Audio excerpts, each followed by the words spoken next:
What happens when two childhood best friends grow up not to build a future together, but to destroy countless lives?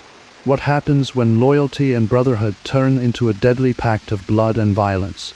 This is the story of Wesley Shermantine and Loren Herzog, two small-town boys who became known as the Speed Freak Killers, one of the deadliest serial killer duos in American history. Our story begins in Linden, California. On the surface, it was the kind of quiet farming town where people left their doors unlocked and neighbors trusted one another. But beneath that calm exterior lurked two boys who would grow into monsters. Wesley and Loren were inseparable, born just 2 months apart in the mid-1960s. They hunted together, fished together, caused trouble together. To the outside world, they looked like ordinary childhood friends. But behind closed doors, a darker side was beginning to take shape. By 1985, the town of Linden would face a tragedy that shattered its sense of safety. A teenage girl named Chevy Wheeler vanished after skipping school to meet up with a boy. She had told her friends she was excited about the plan, but that day would mark the last time anyone saw her alive. Chevy's disappearance shook the community. Rumors spread quickly, and all eyes turned toward Wesley Shermantine. His reputation for drinking, drugs, and reckless behavior made him an easy suspect. He and Loren were already known troublemakers, dabbling heavily in methamphetamine, a drug that would eventually fuel their descent into uncontrollable violence. Police soon found blood at Wesley's hunting cabin. At first, his family brushed it off as the remains of deer from hunting trips. But when tests came back, the blood matched Chevy's type. Suspicion was growing, but the evidence wasn't strong enough to put Wesley behind bars. And so, the case went cold. What no one in Linden realized at the time was that Chevy's disappearance was just the beginning. Wesley and Loren weren't just friends anymore, they were partners in murder. Over the next decade, they would leave a trail of devastation so wide that investigators later estimated the duo may have killed as many as 72 people. It all started with Chevy, and it wouldn't end there. Linden, California wasn't the kind of place you'd expect to breed killers. It was a tiny farming community of fewer than 2,000 people, where kids grew up fishing in creeks, riding their bikes down quiet streets, and playing ball on dusty fields. But for Wesley Shermantine and Loren Herzog, Linden was more than home. It was a hunting ground in the making. The boys lived just down the street from one another. They bonded over outdoor adventures, hunting deer in the hills, fishing in streams, and exploring the wilderness. To neighbors, they looked like just another pair of inseparable childhood friends. But people in town also knew better than to cross the Shermantine family. Wesley's relatives had a reputation for being intimidating, the kind of family you didn't want to get on the wrong side of. On the surface, Wesley seemed to have it all. His parents were well off, and he never lacked for money or possessions. But life inside his household wasn't picture perfect. Expectations were sky high, discipline was harsh, and behind closed doors there was a chilling atmosphere of control. That pressure may have shaped the boy who would later show no empathy, no restraint, and no fear of consequence. Loren, meanwhile, didn't come from money, but with Wesley, he found a brotherhood that made him feel untouchable. Together, they became the kind of teenagers parents warned their kids about. They got into fights, picked up drinking, and eventually dove headfirst into hard drugs. By the time they reached their late teens, methamphetamine had become their drug of choice. And it didn't just get them high. It fueled violent mood swings, paranoia, and reckless behavior. Locals would later say that when Wesley and Loren were on meth, they seemed like entirely different people. Loud, unpredictable, and dangerous. That reputation earned them their infamous nickname, the Speed Freak Killers. But at the time, no one in Linden could have predicted just how accurate that name would become. By 1984, they graduated from Linden High School. Their classmates moved on to jobs, college, or family life. Wesley and Loren, they stayed locked in their destructive cycle, feeding off one another's worst instincts. For a while, it looked like they might simply be remembered as the town's troublemakers, kids who never grew up. But then came October 1985. A teenage girl named Chevy Wheeler vanished, and the whispers about Wesley and Loren turned into something darker. Suspicions that these boys weren't just bad news, but that they might be killers. Chevy Wheeler was just 16 years old when she walked out of school one October day in 1985. She told her friends she was going to meet up with a boy she knew. A secret plan that felt thrilling, harmless, and exciting in the way teenage adventures often do. But Chevy never came home. When she didn't return, her friends were shocked, her family panicked, and the entire town of Linden fell into fear. Rumors spread quickly, and Wesley Shermantine's name was the first one whispered.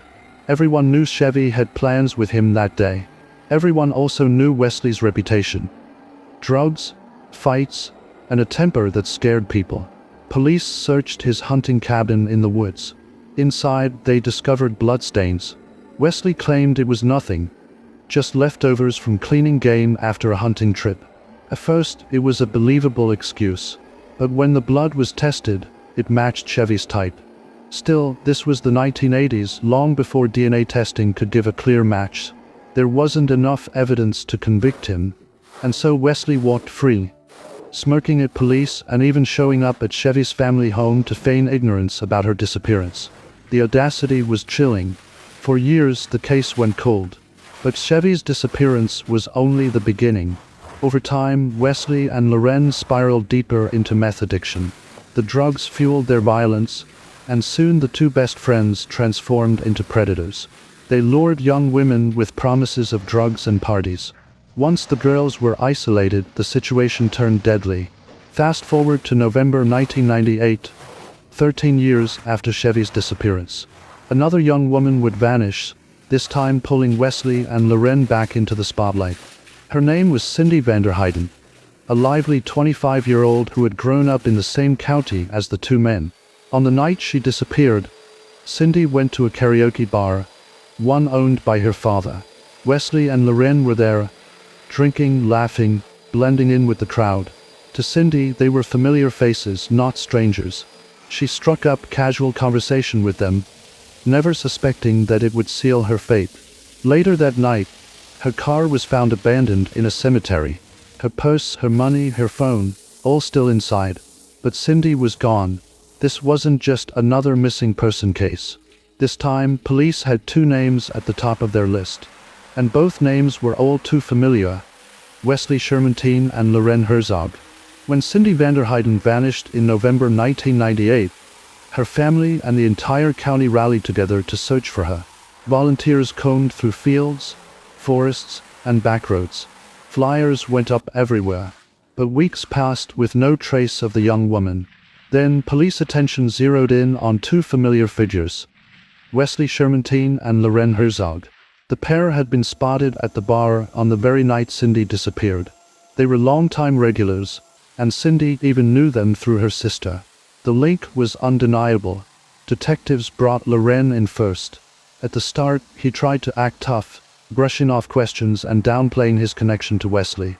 But it didn't take long for cracks to show. During hours of questioning, Loren's defenses weakened. Bit by bit, he began spilling details. Stories about Wesley's violent rages, fueled by meth and alcohol. He claimed he had watched Wesley attack women, describing scenes of terror in fragmented, guilty tones. His words painted a picture of a man who had crossed every moral line and dragged his best friend along with him. Investigators pressed harder. Loren admitted that on the night Cindy disappeared, the three of them smoked meth together in a cemetery. He said Wesley suddenly turned on her, holding her down, assaulting her, ignoring her pleas. Loren insisted he didn't join in, that he tried to stay on the sidelines. But his admissions left no doubt. Cindy hadn't vanished by accident. She had been targeted. As shocking as this was, Loren didn't stop there. He connected Wesley to other murders.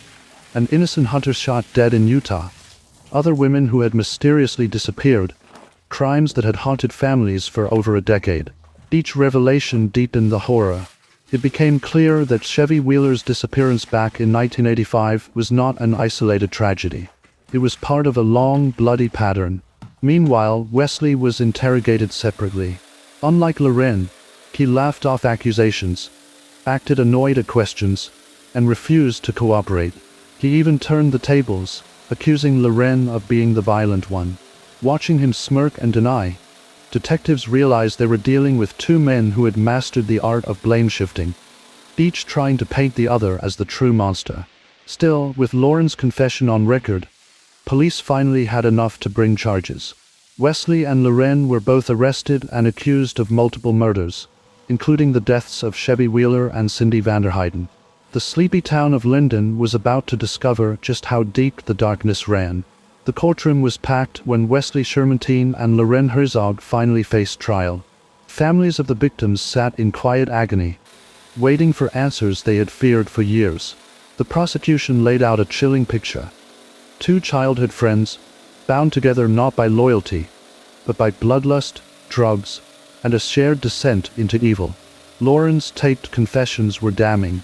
He described in painful detail how Wesley attacked Cindy Vanderheiden, how Chevy Wheeler's blood had turned up in Wesley's hunting cabin, and how meth-fueled violence pushed their nights into chaos.